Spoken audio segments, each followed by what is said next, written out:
j'ai une question à Marjorie concernant, on vient de voir un cadre, un espace. Est-ce qu'il y a des similitudes entre une salle de classe et un plateau de théâtre? Est-ce que voilà. Tous les enseignants que je rencontre me disent notre problème principal, bon, déjà c'est le manque de temps, mais là dans ce livre-là, c'est bien question qu'on n'est pas en processus créatif pour une pièce de théâtre, c'est-à-dire que c'est plutôt comment insérer des petites activités qui viennent du théâtre et qui permettent d'aller vers une autre dynamique de processus d'apprentissage. Bref, c'est un détail. Donc, en général, c'est le manque de temps, mais là, ce n'est pas la question. Et c'est les tables et les chaises. Les tables et les chaises sont un problème. Idem, dans ce livre, l'idée, c'est ce que disait Sandrine, ce n'est pas forcément tout de suite de changer l'espace de la salle de classe. On est parti sous une salle de classe assez classique, en fait, avec des tables, des chaises en U ou en îlot ou en face à face. Qu'importe, l'idée, c'était vraiment d'engager le corps. Donc, sur l'espace, on fait avec l'espace qu'on a. Moi, je rebondis là sur ce que disait Vincent par rapport à, et Jean Houssel, à le fait de laisser l'élève, enfin la personne, quand elle est en lien avec son apprentissage, enfin avec le savoir, comme dit Jean Houssel, en fait, il faut laisser faire. Et nous, le travail qu'il y a à faire, c'est plus de permettre ça, d'avoir ce moment de lâcher prise qui peut être pour la création, qui pourrait être pour la relation entre élève et savoir, et de favoriser ce cadre capacitant, comme on peut dire. Et pour créer un cadre capacitant, il faut déjà que l'élève ressente ses capacités. Et là, on arrive sur tout ce qui est la confiance en lui, le bien-être, le fait de pouvoir se regarder et être regardé, de coopérer, etc. Et c'est ce que proposent en fait ces petites activités, c'est de pouvoir rentrer dans quelque chose où on se sent fort et en pouvoir de ses capacités. Ça nous a été proposé par des petites activités, on se sent de plus en plus à l'aise et bien dans la salle de classe, et ça permet d'aller soi-même ensuite explorer l'apprentissage qui est proposé par l'enseignant. J'aimerais qu'on rentre un tout petit peu dans la salle de classe avec vous, si c'est possible. On a sélectionné la bande-annonce d'un film documentaire de Bruno Rémy qui s'appelle Écolier, si je ne me trompe pas, qui est sorti sur la plateforme de vidéo La 25e heure, un réalisateur canet, et je ne suis pas peu fier de le dire. Si c'était possible de le lancer, Camille Eliam, pour rentrer dans la salle de classe, une bande-annonce.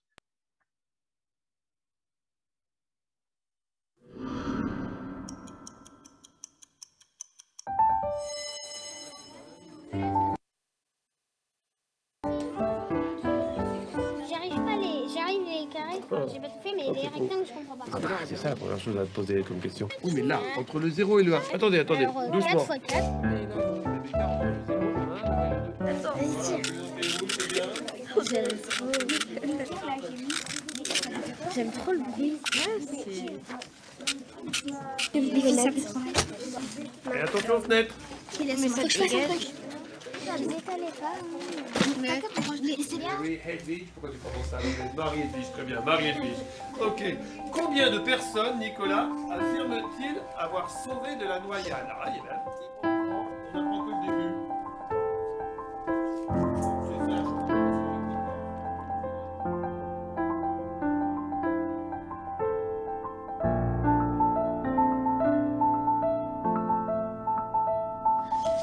C'est ça. Pierre est dans les nuages. C'est pas un sens propre parce que c'est comme si Pierre était dans les nuages. Mais non, non, non. Marie, je te promets. Là. Non, mais il est pas dans les nuages, là, Pierre. Bah voilà, donc c'est un sens figuré. Bah, c'est ce que j'ai mis, en fait.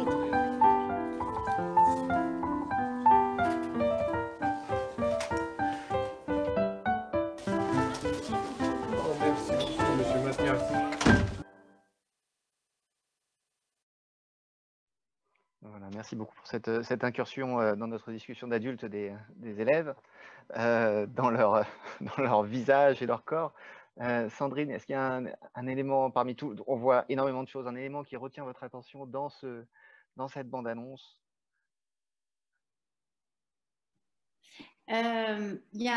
Oui, il y a ce premier plan avec le professeur qui est un peu assailli de toutes parts par ses élèves qui ont le droit de se lever, avec qui visiblement il est très en confiance. Et puis il y a le choix du réalisateur de tous ces gros plans sans texte sur des éléments de langage non verbal. Personne ne parle, mais il n'y a que le corps avec la règle, le crayon. Donc, il choisit de faire un focus sur ces éléments du corps et qui parlent tout autant. Alors, au théâtre, on travaille bien sûr ce langage non verbal avec une attention très précise, et ça m'a souvent étonnée en fait qu'on ne se serve pas davantage de ces résonances que donne le corps à la séance de cours et qui témoignent d'une disposition attentionnelle, d'une disposition émotionnelle, d'une disposition mémorielle, qu'on va souvent repérer quand un élève, en fait, on va le repérer quand l'élève dérange. Voilà, c'est ça, il bouge trop, c'est ce qu'on va pouvoir retrouver, il fait des bruits. En fait, à partir du moment où le corps ne joue plus le jeu du silence et de l'immobilité, alors là, on veut bien s'en occuper. Par contre, si on prend un revers en se disant, mais si le corps est à ce point présent et si le corps peut à ce point entraver le processus d'apprentissage, est-ce qu'il ne serait pas plus utile d'étudier comment ce corps peut aider dans le processus d'apprentissage et travailler tous ces registres émotionnels, hein. Il y a pas mal de formations sur le bien-être à l'école, où on va apprendre aux élèves plein de mots sur les émotions. Il y en a des tonnes, des roues, des arbres de mots d'émotions.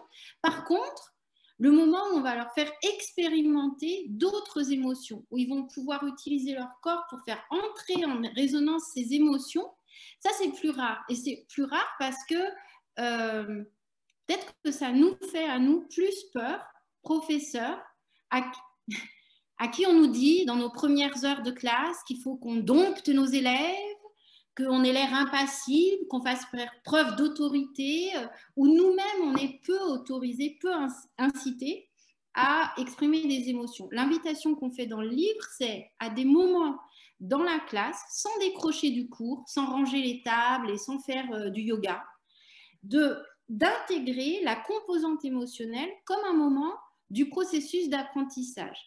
C'est-à-dire qu'à la fin d'un travail de groupe, par exemple, on peut demander aux élèves d'un groupe de retracer l'histoire émotionnelle de leur travail. Alors là, il y a de quoi faire, hein, parce que dans un travail de groupe, il y a beaucoup de frustration, il y a beaucoup de joie, il y a beaucoup de moments où on ne se sent pas écouté. Et le fait de mettre en évidence que ces émotions-là, elles peuvent entraver ou au contraire, quand c'est des émotions positives, propulser un peu l'efficacité du travail de groupe, et ben, c'est aussi une manière de les aider, parce que maîtriser son registre émotionnel quand on travaille en groupe, c'est pas simple. C'est pas simple pour des adultes, c'est pas plus simple pour des enfants qui n'ont pas toujours toutes les données pour le faire. En tout cas, c'est une invitation à faire une réelle place aux émotions qui se voient en fait si on fait attention à ça. Voilà, c'était peut-être ce qui me frappe, c'est ces gros plans sur le corps qui sont assez révélateurs, qui sont des échos. Qu'est-ce que ça vous évoque, Vincent? Une question un peu similaire, cette question de l'émotion et le rapport entre l'émotion et l'assimilation de choses, peut-être, tout simplement. Est-ce qu'il y a un lien si clair que ça, ou est-ce qu'il passe par les autres? C'est exactement ça. En fait, je garderai volontairement presque la dernière image que vous avez peut-être encore en tête, hein, puisqu'il y a quand même eu beaucoup de plans qui seraient presque tous les uns après les autres à décrypter. Mais essayez de vous remémorer cette image où vous avez les deux petits. Donc, je pense qu'on est sur un cycle 3, hein, on doit être en CM1, CM2, je pense. C'est un CM2. Travail. CM2, voilà, et qui travaillent visiblement sur quelque chose qui leur a été donné par leur professeur sur les lettres. Et ce qu'on voit, ce qui est intéressant, c'est qu'elles échangent. Elles ne sont pas d'accord sur ce qui est... Et pour autant, on a bien des éléments techniques, hein, de vocabulaire qui sont donnés. Et elles s'expliquent mutuellement. Et ça, on le raccroche facilement à plusieurs choses. C'est-à-dire, il y a deux éléments qui sont significatifs. La première chose, c'est les interactions. Et là, quoi qu'il en soit, et je ne reciterai pas Michel Serres, hein, qui l'a très bien développé, mais depuis les années 2000, depuis cette génération de ce qu'on appelle les natifs créatives, hein, qui sont nés avec les réseaux sociaux, qui sont nés avec l'ordinateur, qui sont nés avec le téléphone, plus encore que pour les générations précédentes, où les interactions sociales sont la base de tout. Ça veut dire qu'un élève n'apprendra que s'il peut être en interaction avec ses pairs, etc. Ça, c'est la première chose. Et la deuxième chose, c'est corroboré par la science. C'est-à-dire que les théories psychologiques des apprentissages, et je pense que je vais faire sourire Marjorie et Sandrine, mais Vygotsky, le premier, l'a indiqué. Vygotsky, donc, c'était un des grands théoriciens, oui, je l'ai placé, c'est un des grands théoriciens des théories socio-constructivistes et qui part du principe que c'est l'environnement social de l'apprenant qui va lui permettre de rentrer dans un processus d'apprentissage, qui va lui permettre par les échanges de pouvoir le faire. Alors ces échanges, c'est avec qui? C'est avec ses pairs, évidemment, mais c'est également avec son enseignant. Et c'est là tout le jeu de savoir, voilà, du professeur aux élèves, de l'enseignant à ses apprenants, et je serais tenté de dire, pas de l'enseignant, mais de l'apprentisseur qui va conduire le processus d'apprentissage à ses apprenants. Il y a des interactions qui se jouent, des postures qui se jouent, des postures d'élèves, des postures d'enseignants qui se jouent. Et là l'exemple typique, hein, on le voit, hein, la première image, c'est l'enseignant qui est à disposition, il est assailli, mais je trouve ça bien, parce que ça veut dire qu'il y a une vraie relation de confiance qui est mise en place avec ses élèves, qui n'ont pas de crainte particulière pour aller le voir. Et cette dernière image, en tout cas, que j'ai retenue, qui n'est pas tout à fait la dernière, mais c'est deux jeunes filles qui sont réellement en interaction et qui apprennent. Elles apprennent. J'imagine que le terme de posture évoque quelque chose aussi à Marjorie en termes théâtral peut-être, ou si elle veut rebondir tout simplement sur une image du film. On peut partir de posture. Il a fallu quelques semaines, voire quelques mois, que nous nous accordâmes sur le terme de posture, parce que les postures enseignantes et les postures apprenantes, il a fallu que je m'y mette. Parce qu'en théâtre, les postures, c'est voilà, je fais une belle posture grecque, et autrement, je fais une belle posture en colère. Voilà. Et du coup, voilà, mais j'ai compris maintenant les postures enseignantes, postures apprenantes, ces espèces de comment le corps, l'espace, tout ça interagit dans une certaine posture qui permet à l'enseignant de déclencher, en fait, enfin déclencher, d'une façon en miroir ou en relation, d'avoir une réaction de la classe ou des apprenants qui est en lien avec ce qu'il propose. Basta. Oui, sur les postures, là on voit beaucoup de corps dans plein d'émotions et des regards. Je reviens sur les yeux, les regards, il y en a des rêveurs, il y en a des concentrés, il y en a qui jouent, il y en a il y en a avec ses lunettes, là, enfin, on les voit qui sont en effet dans un corps qui exprime. Et c'est ce que Sandrine disait sur les émotions, de comment le corps, en effet, est le reflet de ce qui vient de l'intérieur et qui est évidemment à prendre en compte. Ça, sur le langage non verbal, il y a beaucoup de choses qui se disent. J'aimerais bien profiter de maintenant pour faire une parenthèse sur aussi le corps comme, pas que comme ressource d'expression, mais comme ressource pour la personne. Alors, je vais m'aventurer un peu, mais je suis sur la notion de... C'est ce qu'on dit, il me semble, hein, mais voilà, de la cognition incarnée, de tout ce qu'il y a, en fait, il me semble, qui est lié entre le cerveau et le corps. Et pour avoir un tout petit peu lu, donc c'est le Moipeau de Didier Anzieux qui explique que les premiers neurones, en fait, qui fabriquent l'embryon, sont celui du cerveau et de la peau. Et j'aime beaucoup cette image que le cerveau, la façon qu'on a de penser, d'être dans la tête, est reliée à une enveloppe charnelle et corporelle. Et je crois qu'en théâtre, on a quelque chose d'un travail là-dessus. Je parlais de l'ancrage, je parlais du contact, du toucher, que l'on peut avoir les uns avec les autres ou qu'on a à soi-même, toutes ces façons de s'épousser, de s'automasser, de rentrer en fait dans son corps pour en faire une ressource d'apaisement, d'écoute, qui peut permettre à un moment d'aller vers autre chose. Et en fait, s'il n'y a pas ce moment de recentrage, autant pour le cerveau, la tête, et ça peut passer par la peau, si on n'a pas cette chose-là, ça me paraît difficile d'aller ensuite vers l'interaction, vers plus tard la création ou l'apprentissage. Et je trouve que c'est important de voir le corps comme quelque chose qui s'exprime, mais du coup aussi de pouvoir laisser des moments où on se reprend, se reconnecte, et ensuite on pourra peut-être exprimer quelque chose. Voilà, et c'est aussi des moments d'ancrage, etc., qu'on a dans ce livre, mais voilà. Est-ce que c'est, je reviens à nouveau vers la salle de classe, du coup, de Sandrine, mais de tous les professeurs avec des élèves. Est-ce que c'est possible d'intégrer ça dans un quotidien de classe? Ou est-ce qu'on fait 1 heure de corps et puis après on fait 5 heures de maths? Alors, je vais vous dire un truc qui va vous épater. 1 heure de corps, en fait, les élèves font 8 heures de corps. Ils ne viennent pas sans leur corps à l'école. Donc, le corps est là, de toute façon. On fait semblant de l'ignorer, mais en fait, ils sont là. Donc, de toute façon, il y a toujours le corps. Mais par contre, ces activités qu'on cible, nous, je pense qu'il est bon d'abord de ne pas les faire trop souvent parce que sinon les élèves croient que vous êtes un peu étrange et se demandent sur quel prof ils sont tombés. C'est un rituel qui se change petit à petit. Le mieux, c'est si il y a un autre, enfin le mieux, ce qui est plus rassurant et pour soi et pour les élèves, c'est de se mettre d'accord avec un autre collègue sur un petit rituel qu'on va garder. Par exemple, on se dit, bah, en fait, pendant 1 mois, on ne fait plus l'appel. On ne demande plus aux élèves de s'asseoir directement et de se taire quand ils rentrent, mais on va leur demander d'abord d'être sur une forme circulaire et on va se mettre d'accord sur ce type de rituel. Ça ne prend pas plus de temps que l'appel, ça ne prend pas plus le temps que de dire taisez-vous, sortez vos affaires. En fait, ça prend surtout moins de temps et c'est plus satisfaisant et pour les élèves et pour soi. Donc, dans la classe, ça correspond à des petits temps. Mais ce sur quoi j'ai essayé d'insister tout à l'heure, c'est que ces petits temps vont transformer la relation qu'on a aux élèves et à l'apprentissage. Parce qu'on va intégrer au registre langagier de l'apprentissage des éléments du processus d'apprentissage comme la motivation, l'attention et l'émotion. Et on va convenir avec les élèves, on va leur concéder qu'ils ne sont pas censés arriver en classe en sachant maîtriser émotion, collaboration, interaction, attention, mémorisation.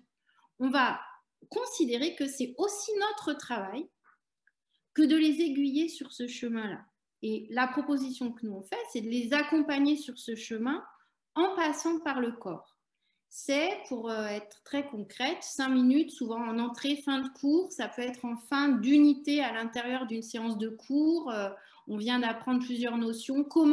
Alors, il y a un chapitre sur les fiches d'activité sur la mémorisation. Comment on met en œuvre la mémorisation autrement qu'en récitant de toute façon, quand on dit qu'est-ce qu'on vient d'apprendre, c'est toujours les bons qui lèvent la main. Ceux qui n'ont rien appris, surtout, ils se cachent pour pas qu'on les interroge.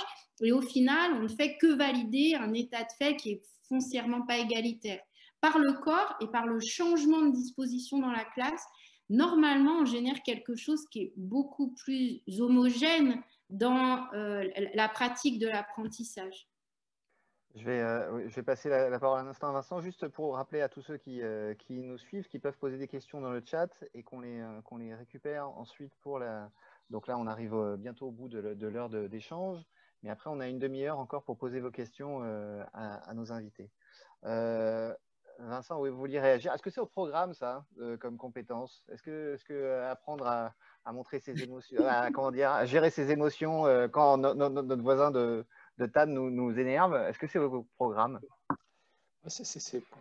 Oui, alors je veux dire oui et non. Les compétences psychosociales sont au programme puisque ce sont des compétences qui sont transversales, mais elles sont encore difficilement prises en compte. Voilà, le processus se met en place. Il y a des choses qui sont de plus en plus abordées, on va dire. Ça reste encore quelque chose qui n'est pas, à mon sens, suffisamment mis en place, quoi qu'il en soit. Néanmoins, bon. J'ai écouté avec attention ce que disait Sandrine et à plusieurs reprises, elle a quand même abordé la notion d'attention. L'attention, pas attention, mais attention. Et peut-être rentrer sur la classe. Alors, moi, je n'ai plus d'élèves. En tant que tel, j'ai plutôt en tout cas des grands élèves. Ce sont des cadres, ils sont inspecteurs, ils sont personnels de direction, ils sont proviseurs, ils sont principaux. Je les retrouve sur l'Institut de formation de Poitiers. Il n'empêche que ce sont quand même des apprenants et qu'ils aient 12, 5 ou 40 ou 50 ans, ça reste quand même des élèves dans une classe. Et je vous prie de voir, quelquefois, ce n'est pas le public le plus facile. Et la question que vous posiez, Denis, à Sandrine, c'est est-ce que ce travail autour du corps permet et est possible dans la classe? Moi, j'utilise avec des adultes. Et notamment avec des exercices d'ancrage que vous pouvez trouver facilement, hein, et là je m'adresse aux personnes qui sont autour de notre table, que vous pouvez trouver facilement dans le livre. Et pourquoi je les utilise? Parce qu'à un moment, ça peut être en début de cours, en début d'intervention, ça peut être au milieu parce qu'il y a une activité collaborative et du coup, il faut recentrer les choses pour ramener quelque chose sur du cadre, de la théorie qui est mise en place. Et en fait, pourquoi cet ancrage est important? C'est parce que pour mémoriser, pour entrer dans le processus d'apprentissage, il faut être attentif. Tous les enseignants le savent, hein, on le trouve en bas de page, n'est pas suffisamment attentif, etc. Et justement, cette mobilisation du corps pour se reposer, pour s'ancrer, est extrêmement importante parce que le processus de mémorisation ne fonctionne que par filtrage. S'il n'y a pas d'attention, il n'y a pas de mémorisation. S'il n'y a pas de mémorisation, il n'y a pas d'apprentissage. Donc, ça veut dire que la remobilisation du corps au moment de « je dois être attentif », elle est extrêmement intéressante. Et ça prend 30 secondes.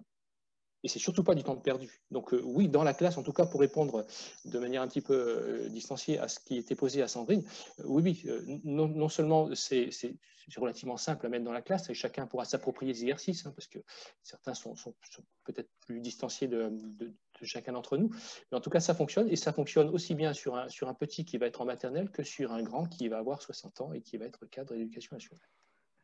Est-ce que à l'approche du grand oral qui fascine tous les élèves qui vont avoir le passé, est-ce que vous pourriez nous proposer une petite activité pratique par rapport à ça? Marjorie, est-ce qu'il y a quelque chose Oui, bien sûr. Oui, voilà, oui, bien sûr. Oui, on voulait partir sur un truc plutôt pour se tonifier, c'est-à-dire qu'avant de rentrer dans la salle, il y a donc comme vient de dire Vincent, mais on connaît un peu les exercices de respiration, ancrage, balancier, sentir ses points d'appui.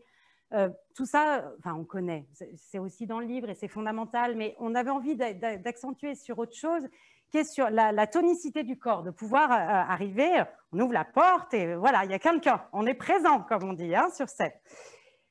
Et on a imaginé 2 exercices sont dans le livre qu'on va enchaîner. Donc, le premier, c'est la barre de métro et après, c'est les mouches. Alors, je vous invite à le faire. Si vous êtes derrière, assis, il faut s'asseoir. Donc, si vous êtes derrière des écrans assis, je vais vous proposer un petit voyage en métro et puis je vais vous raconter, des fois, il va y avoir des coups de frein. Il va falloir qu'on prenne des barres et puis que bien fixe, bien fort, qu'on y aille et qu'on les tienne bien. Voilà. Alors, on est dans le métro. Donc, on est dans le métro, voilà, dans le métro, ça bouge, ça bouge, ça bouge. Et on a une barre qui est à droite de nous. Et donc, quand ça va freiner, on va la prendre avec la main droite. Alors, attention. Donc, on est là, ça bouge, ça bouge, ça bouge. Et attention. Et ça freine. Hop. Et là, ça tient. Là, c'est dur. Hein. Ça tient, ça tient, ça tient, ça tient. C'est mobilisé. Et on repart.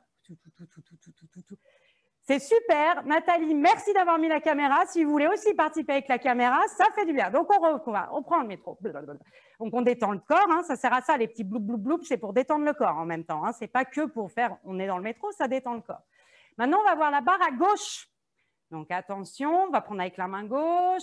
Attention, ça freine. Hop, putain. Et là, c'est dur. Ça tient, ça tient, ça tient, ça tient, ça tient, ça tient, ça tient. Et on lâche. Et on repart. On repart, on sautille. Attention, la barre, elle est en haut. Et on va la prendre avec les 2 mains. Par en haut, attention. Frein, hop, doux. Et ça tient. Ça tient, ça tient, ça tient, ça tient, ça tient. Ouais, c'est costaud là. Hein, et on tient, on tient, on tient, on tient, on tient, on tient. Et on lâche. OK.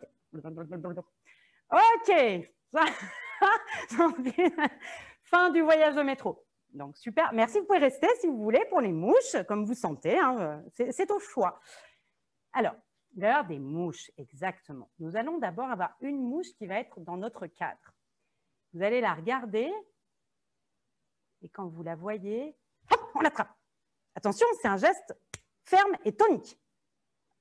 Et on la laisse s'échapper. OK, encore une mouche. On la regarde. Et attention, on va l'attraper avec la main gauche cette fois-ci. Hop! Là, pour moi, elle était là. Voilà. Et là, c'est tonique. Ça tient, c'est dur. On est bien et voilà. OK. Attention, il va y avoir 2 mouches. 2 mouches qu'on va attraper l'une après l'autre.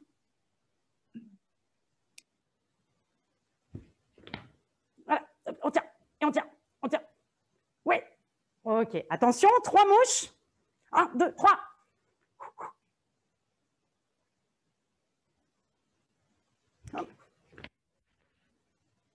OK. OK, et on peut monter avec 4, avec 5, etc. OK, merci beaucoup. Merci Florian, merci Nathalie, merci Sandrine, merci Denis. C'était les mouches. Tout ça, je reprends un tout petit peu dans notre contexte général. C'est vraiment c'est l'engagement du corps, on tonifie les muscles, on engage le corps dans une… tout simplement en raidissant les muscles. Hein, c'est assez simple. Le côté théâtral, on est dans le métro où on voit des mouches. Mais ça permet d'avoir un corps qui est stimulé, des muscles qui ont été présents, et on rentre ensuite dans… On pousse la porte, et bonjour, mesdames et messieurs les jurés, et on est prêt pour le grand oral. Et oui. Je voulais juste rajouter que ce genre de récit qui se rapproche un petit peu des cadres qu'on donne dans l'improvisation, on est dans le métro, on attrape des mouches, ça permet aussi de dédramatiser ce moment de la décontraction parce que il y a un verbe que les élèves utilisent souvent, ils disent c'est gênant. C'est gênant parce que souvent ça correspond à un moment où on est trop focalisé sur eux ou sur leur corps. Et l'aspect ludique qu'introduit le théâtre d'improvisation par la fable, qui dépasse les faits qu'on veut rechercher. On sait, nous, ce qu'on veut faire avec ça. L'enseignant doit le savoir, l'enseignant de théâtre ou de sa matière, il sait qu'avec ça, il veut obtenir de la mobilisation, de l'écoute. Mais le fait de passer par le récit, ça permet à chacun d'obtenir cet effet sans être trop focalisé. On peut en parler après, une fois qu'on a fait ça, verbaliser ça avec les élèves. Mais en tout cas, c'est le genre de petite histoire qui permet d'avoir de passer un bon moment et on a le droit de rire sur ces exercices. Ce n'est pas interdit, on n'est pas puni si on a ri. Non, non, non. On intègre le plaisir et le rire dans la chose. Et c'est aussi avoir un début de cours ensemble qui est plutôt sympathique. J'aimerais, parce que le temps passe, présenter un petit peu le livre de façon un peu plus spécifique. C'est un livre que vous avez écrit, donc, vous trois, avec Gaëlle Walgenwitz et Maude Corvezier, donc une illustratrice et une autre professeure de mathématiques. Est-ce qu'on pourrait… qu'est-ce qui fait pour vous sa spécificité? Peut-être je me tourne vers Vincent par rapport à ça. Qu'est-ce qui fait la spécificité de ce livre qui s'appelle donc Le corps au cœur des apprentissages, 97 activités et 8 éclairages théoriques, et qui va être coédité avec les PUG, Presse universitaire de Grenoble, et le collectif lui-même. Et je crois que Vincent… oui, Vincent revient. Vincent se rematérialise. Oui. Ça peut pas arriver en classe. Ça. Non. Non.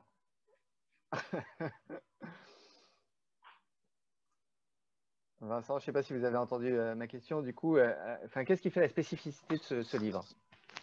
Alors, j'ai évidemment pas entendu la question. Je viens d'être déconnecté. Voilà. Par contre, je viens d'entendre quelle est la spécificité de ce livre. Tout à fait.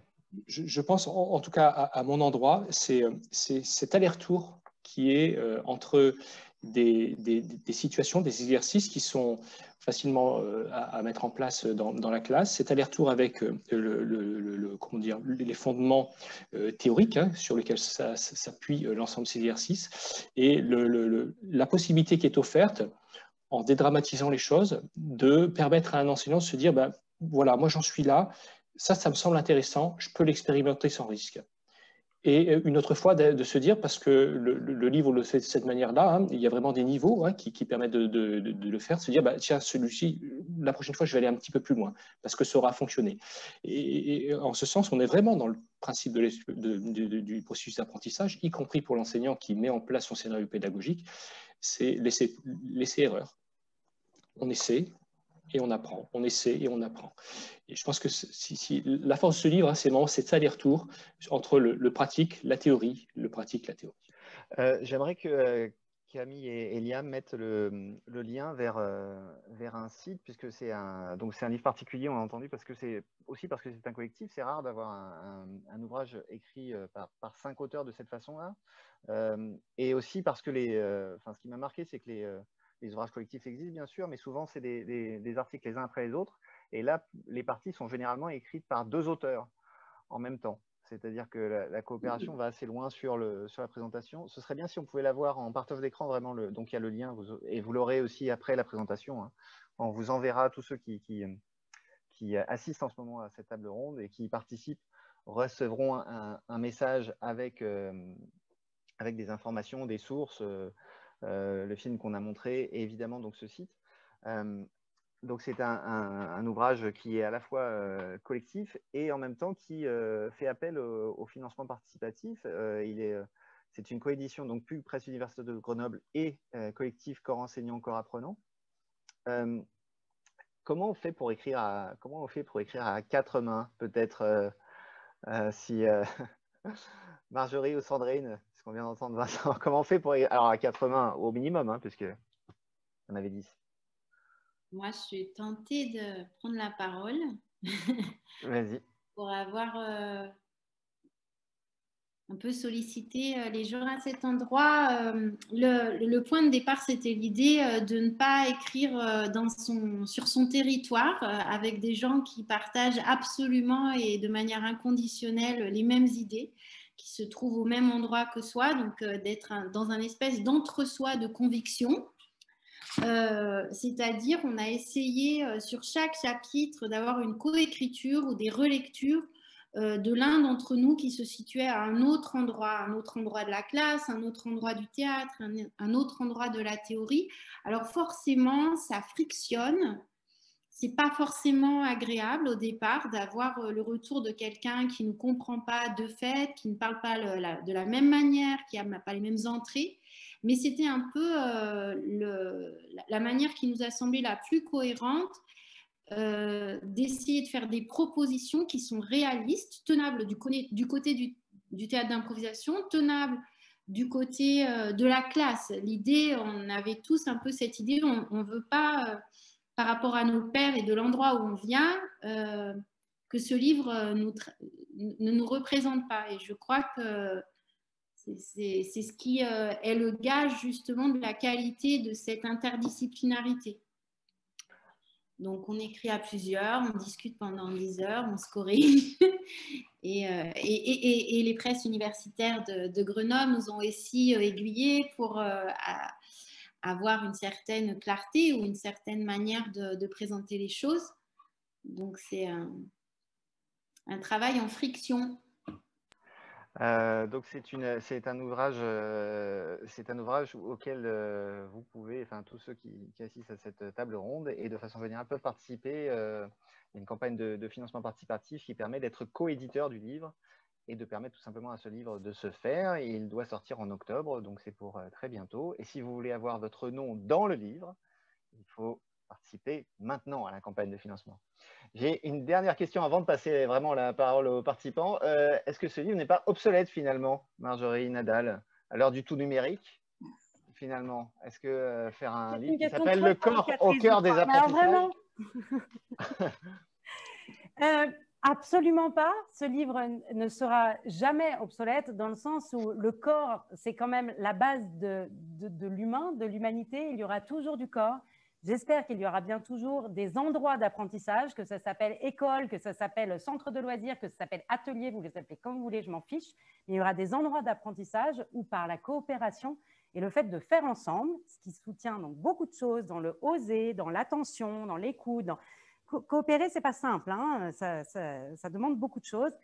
Et dans ces lieux-là, avec la coopération, il y aura des partages qui se feront, qui iront vers la créativité et ou vers les apprentissages. Ça ne sera jamais obsolète, Monsieur Denis Aubert, jamais. Merci pour cette réponse inattendue. Je peux me permettre, parce que cette intervention, je la vis comme une provocation, Denis, surtout à l'heure où chacun a pu éprouver ce que c'était que le distanciel, ce que c'était et a pu éprouver où étaient les limites. Pour moi, qui ai beaucoup travaillé sur le processus d'apprentissage en lien, et vous l'aviez rappelé, sur le numérique, en lien avec le numérique, c'est un outil. Et heureusement d'ailleurs, ça ne remplacera jamais l'interaction qui se fait entre un apprentisseur, le professeur, et un apprenant, son élève. voilà, le numérique va pouvoir aider, va pouvoir permettre des choses. Ça, c'est évident, hein, de faciliter des choses. Mais en tout cas, il ne pourra pas remplacer parce que et là, c'est les théories socio-constructivistes, c'est Piaget qui nous l'indique, c'est qu'il faut qu'il y ait de toute façon une interaction humaine qui soit mise en place. Eh bien, j'invite tout de suite les gens à interagir avec vous. Camille et Liam, je crois que vous avez...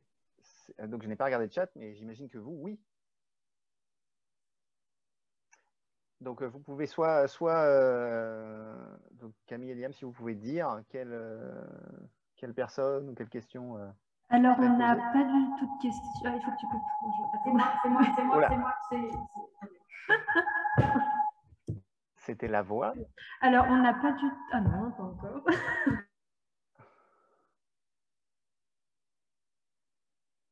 Je propose, Camille, que... Non, c'est bon. Ah donc, oui. on n'a pas du tout de questions. Donc, D'accord. si les personnes, les participants, là, veulent en poser, ils peuvent rallumer leur caméra ou juste leur micro et les poser comme bon leur semble. Très bien. Donc, vous pouvez y aller. Voilà. Parfait. Bonjour, bonsoir. Moi, j'aurais une question. Allez-y. Je suis prof en collège, en fait, et je vois souvent des exemples de films avec des petits. Et voilà, et l'adolescent avec son corps, je trouve que c'est complexe. Et voilà, même si j'essaye d'intégrer des choses, mais je vois les freins, les réticences. Donc, moi, je fonctionne sur la libre adhésion. Mais voilà. Donc, est-ce que vous avez des expériences avec cette classe d'âge? Donc, quand je dis adolescence de cinquième, les cinquièmes, les petits, ça va encore. Mais quatrième, troisième, compliqué. Enfin, il faut déjà une bonne dose de confiance qui est assez longue à acquérir dans la relation. Mais même avec ça, voilà. Merci. Je vous laisse réagir un peu spontanément. Si... Marjorie, non moi, je veux bien commencer. Mon expérience, donc depuis 15 ans à peu près, qu'on fait. Donc, nous, on est spécialisé pour l'apprentissage des langues par le théâtre, mais on fait donc d'autres choses avec cette équipe. C'est les apprentissages dans toutes les classes. Elle est basée avec ici ce qui est les 7e et 8e, donc ça équivaut aux 4e et 3e. C'est là où on a la majorité des demandes. Et en effet, vous avez tout à fait raison, ça n'a rien à voir. Même si c'est des apprenants, comme disait tout à l'heure Vincent, qu'ils aient 4 ans, 12 ans ou 50 ans, il y a quelque chose de... Voilà, ils sont là pour apprendre, donc il y a quelque chose de commun. Mais des corps et des groupes, ça n'a rien à voir quand on est avec des adolescents, qu'avec des enfants, qu'avec des adultes. Ce livre-là, il est vraiment... Enfin, donc, il y a beaucoup d'exercices de théâtre que moi, je fais dans la classe. Hein, je ne parle pas dans les créations et dans les matchs d'improvisation, dans la classe, et qui sont basés sur justement cette difficulté à oser et à accepter le regard de l'autre. Vraiment, c'est pour ça que j'en ai beaucoup parlé de cette question du regard, parce que le problème de ces 5e, 4e, 3e, là, qui ont un corps en plein changement, qui eux-mêmes ne savent plus comment ils sont, quel jeu ils doivent jouer, quel jeu devant l'adulte, quel jeu devant les copains, etc. Quelque chose de complètement perdu. Et du coup, de reposer ça et de faire à tout petit pas des petites choses dans la confiance, comme vous avez dit, dans le fait d'oser apparaître dans des petites choses, ça permet pas à pas d'aller justement vers une meilleure collaboration et quelque chose de plus simple. Mais ça, c'est le but ultime. Mais on commence par tout petit. Et nous, on a une grosse expérience à Talingua là-dedans. Et voilà, donc les exercices qui sont là-dedans font exprès d'aller dans des petites choses au début, vraiment, parce qu'on sait que les adolescents, c'est compliqué. Sandrine, ouais, je te vois, tu veux... Oui, je voulais aussi rajouter, parce que moi, j'enseigne, j'ai enseigné presque tout le temps en cité scolaire, donc toujours avec des classes de collège et aussi des classes de lycée. Et je trouve que je ne sais pas si j'ai bien compris, mais vous avez dit que vous fonctionnez avec l'adhésion des élèves, c'est-à-dire sans... Oui, je trouve que c'est vraiment un principe à maintenir absolument pour ne pas être intrusif, pour ne pas forcer les choses.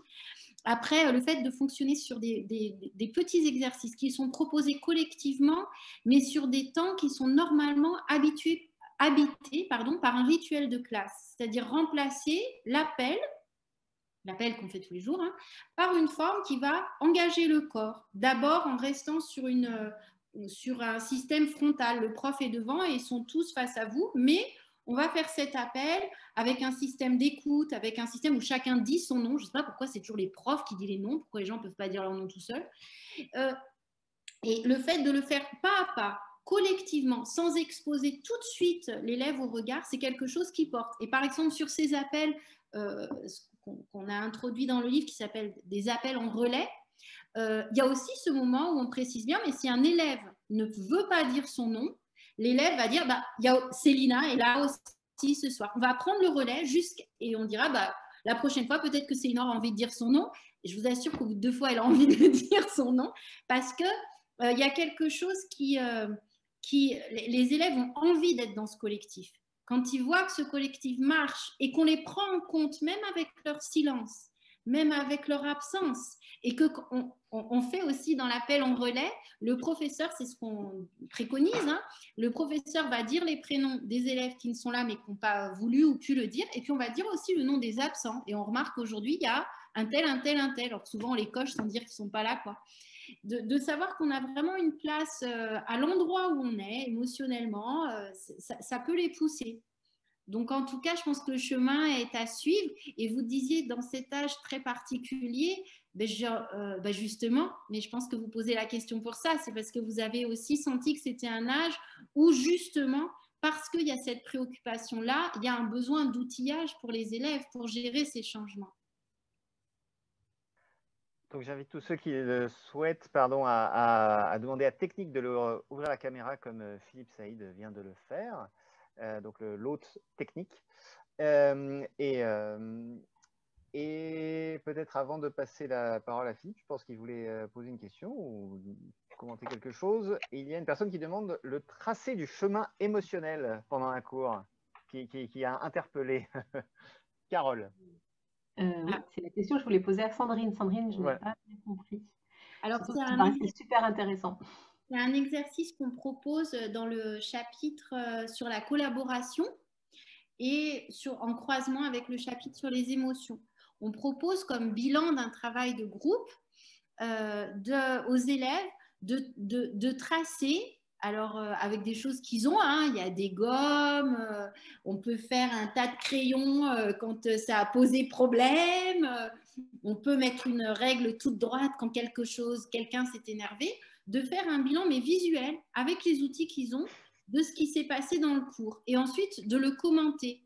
Par exemple, dans un travail de groupe, souvent, c'est un des éléments de retour que je leur demande. Ok, d'accord, vous produisez ça comme groupe, et maintenant montrez-moi comment votre travail de groupe s'est passé, de donner, donc pour être très clair, un tracé du chemin émotionnel, c'est avec des règles, des crayons, des feuilles, des papiers, on peut mettre une feuille en boule quand on a été très énervé, figurer sur la table qu'est-ce qui s'est passé pendant ce temps de travail collectif, comment on s'est senti. Et puis après, de le dire en un moment. Ça prend un petit temps, mais c'est toujours assez bon parce qu'on le reprend comme point de départ au prochain travail. Bon, alors, la dernière fois, il y avait une grosse boule de papier à 10 minutes. Qu'est-ce qui s'est passé? Comment on peut détendre ce nœud-là? En tout cas, c'est faire une place de manière un petit peu ludique et représentative aux émotions. Je ne sais pas si j'ai été plus claire. Concrètement, du coup, puisque tu as l'expérience, ça prend combien de temps? Ça prend 15 minutes, 20 minutes à peu près? Alors, une classe à 35, s'il y a des groupes de 5, tu as 7 groupes. Et tu peux demander d'avoir une table sur laquelle ils font ce parcours émotionnel. Et puis après, tu les relances dans le travail. Donc, toi, tu passes alternativement sur chaque table. En fait, tu l'intègres. Toi, tu vas passer, tu vas écouter ces retours. Si tu es à un moment où tu penses qu'ils peuvent dire collectivement ce qu'ils sont passés, tu leur dis, cette fois 1 minute 30, tu en as pour 10 minutes, quoi. Ils ont 10 minutes de création, eux, ils retracent ça. Pendant pour le tracer, Oh, ça peut prendre 5 minutes. Et pour le dire, si tu veux le dire collectivement, je pense qu'il faut compter un quart d'heure. Moi, je le fais sur des séances de 2 heures. Et quand il y a eu un travail de groupe conséquent, et ils savent dès le début qu'ils vont avoir à faire ça. C'est-à-dire, dès le début, ils savent qu'il y aura ce moment de tracé émotionnel. D'ailleurs, ce tracé émotionnel, il n'est pas obligé d'être sur un travail de groupe. Hein. Tu peux dire, ça peut être aussi une consigne pour un élève. Hein. Mais il y a des choses qui existent déjà. Il y en a qui utilisent les trucs de foot, là, carton rouge, carton jaune. Et puis, quand j'ai besoin, quand je bloque, je mets le carton rouge. Quand je suis en baisse de motivation, je mets le carton jaune. C'est-à-dire qu'ils vont trouver une manière de matérialiser leur état émotionnel. Et pour nous, enseignants, c'est un peu un appel aussi pour venir. Donc, pour le faire, je pense que 5 minutes, ça suffit. En groupe, 5 à 7 minutes, ça dépend combien de temps. Soit pour chaque groupe, soit collectivement. Je peux peut-être, Denis, si vous voulez bien, rajouter une petite chose pour avoir l'éclairage recherche sur ça. Cette expression des émotions de la part des élèves, ça a été analysé à des méta-recherches américaines. Donc, méta-recherche, ça veut dire que c'est une compilation de plusieurs recherches qui ont été faites sur des publics. Montre sur la forme de petit exercice, hein, c'est-à-dire qu'on a un groupe à qui on va demander, donc c'était sur des 6e, 5e dans notre système français, un groupe de 6e, 5e à qui on va dire à la fin de la journée, vous mettez un smiley sur vous étiez bien, moyennement bien ou pas bien. Un autre groupe, on leur demande simplement de préciser si, d'évoquer simplement un élément qui les a satisfaits dans la journée, où ils étaient bien. Et un dernier groupe où on leur a demandé d'indiquer un élément dans lequel ils étaient insatisfaits. Donc, vous avez bien compris, le premier groupe est plutôt témoin, et les deux autres ont vraiment une consigne très différente. Et bien, ce qu'on a pu voir sur une étude longitudinale qui a duré sur plusieurs années, sur un suivi, c'est que le deuxième groupe qui indiquait qu'il avait un état émotionnel qui était positif, à la fin de sa journée, avait moins de risques d'avoir de problèmes de santé mentale, avait une violence et un climat scolaire qui était meilleur, et le ressenti également qui était fait au niveau des enseignants était meilleur également sur leur relation avec l'élève. Donc, ça veut dire qu'on a tout intérêt à travailler sur cette gamme émotionnelle, plus encore, et ce que vous avez indiqué Carole ou Angélique, sur ces élèves de 4e, 3e, où on sait que justement, ils sont là en train, au niveau du cortex, hein, de le mettre en place, ce schéma émotionnel, plus toutes les transformations du corps qu'ils subissent, hein, on a tout intérêt justement à travailler sur ces gammes émotionnelles. Merci beaucoup. Est-ce que quelqu'un veut poser une autre question ou un autre commentaire? Monsieur.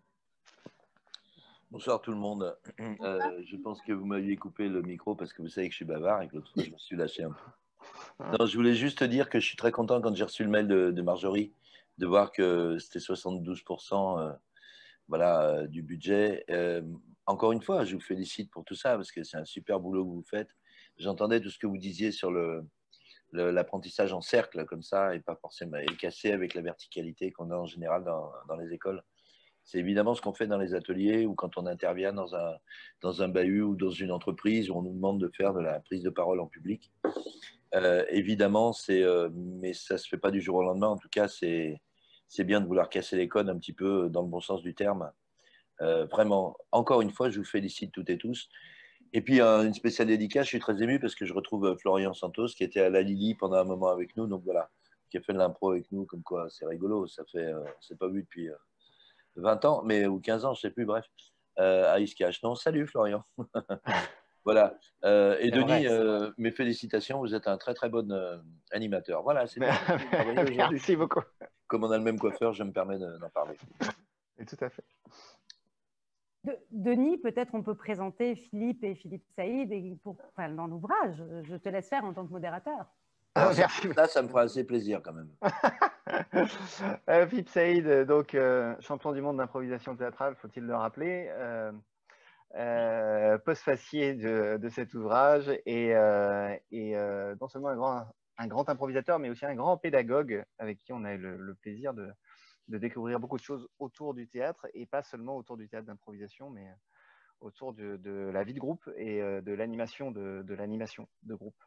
Voilà. Je me permets juste de rajouter que Denis est aussi un grand improvisateur et un grand pédagogue, puisque le premier stage qu'il a fait avec moi, c'était comme stagiaire.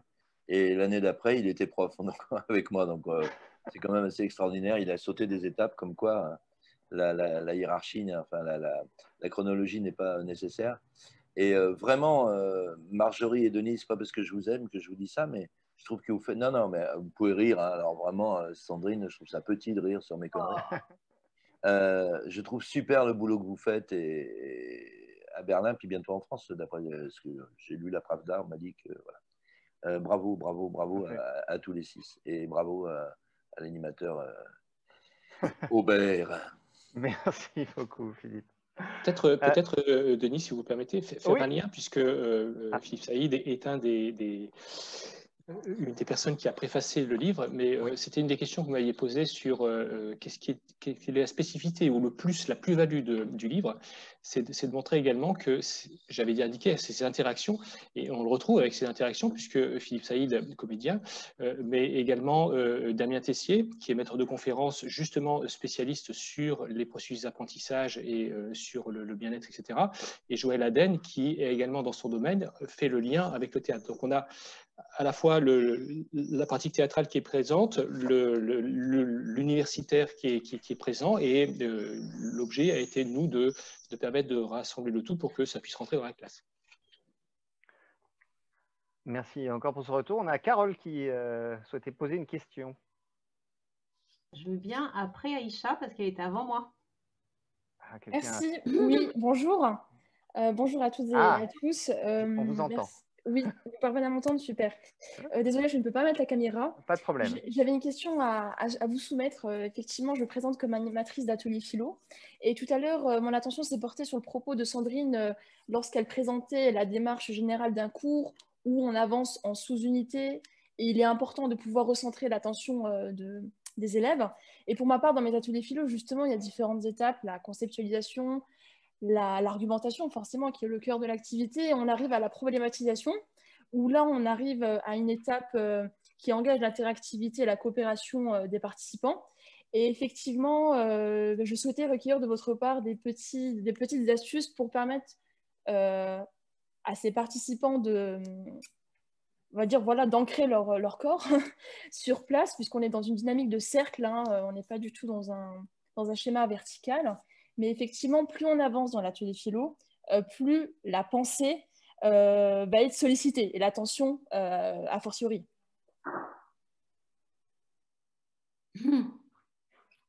La première chose qui me vient à l'idée, c'est la marche, mais j'imagine bien que vous avez une pratique, le lien entre la marche et la pensée, entre le mouvement des idées et le mouvement de la marche. En tout cas, je ne suis pas sûre d'avoir… moi, je comprends que dans cette élaboration de la pensée, au moment de la problématisation, vous me dites hein, si je n'ai pas tout à fait saisi la question, le moment où la pensée elle devient un peu plus ténue, elle commence qu'on peut avoir tendance à ne plus utiliser le corps. Et personnellement, dans des moments de blocage un peu, ou pour entraîner l'improvisation à l'oral, j'utilise la marche. Donc, c'est-à-dire, je vais quitter le cercle. Et au fil de la marche, sur un principe de relais aussi, je trouve que c'est assez chouette de marcher. Enfin, il y en a un qui marche dans le cercle, et puis quand quelqu'un veut reprendre, il rentre dans le cercle et il prend le relais. J'espère que ça ne paraît pas trop fou, là, ce que je raconte, mais ça veut dire présenter un sujet en rentrant dans le cercle et en marchant. Et si quelqu'un a une question, une sous-question ou une question de terminologie, il va rentrer dans le cercle et il va reprendre le relais. Et on va passer à une pensée en mouvement. En tout cas, de ce que j'en sais, les gens sont plus mobilisés sur ce qui se passe quand ça se passe comme ça. Si je peux me permettre, pour aller dans ton sens, il ne faut pas forcément répondre aux questions par des mots. C'est bien de faire… Non, c'est vrai. Avec les élèves, c'est bien de leur faire faire et après, ils ont eux-mêmes les réponses. Souvent, ils nous posent des questions, ils ont déjà les réponses, mais ils n'osent pas les formuler ou ils n'osent pas se dire « ça, j'ai le droit de le faire ». Donc, l'espace est fondamental et la marche, entre autres, avec des consignes par-dessus et tout ça. Du coup, ça les responsabilise différemment, ça casse la verticalité et ça permet à l'enseignant, à l'apprenant, comme vous avez dit tout à l'heure, à l'apprenantisseur, ou je ne sais pas quoi, ça me fait rire. L'apprentisseur, voilà. On a eu qu'on appelle les sachants, maintenant nous avons les apprentisseurs. Ça permet aussi de casser et de se dire on peut apprendre autant d'eux que de nous, quoi. Est-ce que Aïcha, ouais, est-ce que ça répond à... Oui, oui, vas-y. Oui. Allez-y. Dans ces cercles où on va matérialiser la pensée par un mouvement et par des mots, c'est aussi, je crois, toujours très important d'autoriser, de s'arrêter, d'autoriser le silence et d'avoir le temps de la recherche qui puisse se matérialiser par une marche, mais sans mots. Donc ça, je ne sais pas, mais en tout cas, quand on laisse cette possibilité, je trouve que il n'y a pas cette pression du dire. Peut-être que c'est quelque chose que vous pouvez utiliser, mais matérialiser. La recherche fait partie du processus. Ça correspond à une marche sans texte. Aïcha, super, ça répond un je vous peu. remercie. Oui, oui, je vous remercie pour ces éléments. Effectivement, les silences peuvent perturber beaucoup de participants et du coup, c'est l'occasion pour moi de pouvoir l'intégrer dans la dynamique. Merci pour ces idées. Merci pour la question. On aura donc une dernière question de Carole, puisque nous arrivons au bout de cette heure et demie. Si vraiment il n'y en a pas d'autres, c'est juste que j'ai eu une coupure au début de l'intervention de... J'ai oublié son prénom, je ne le vois plus.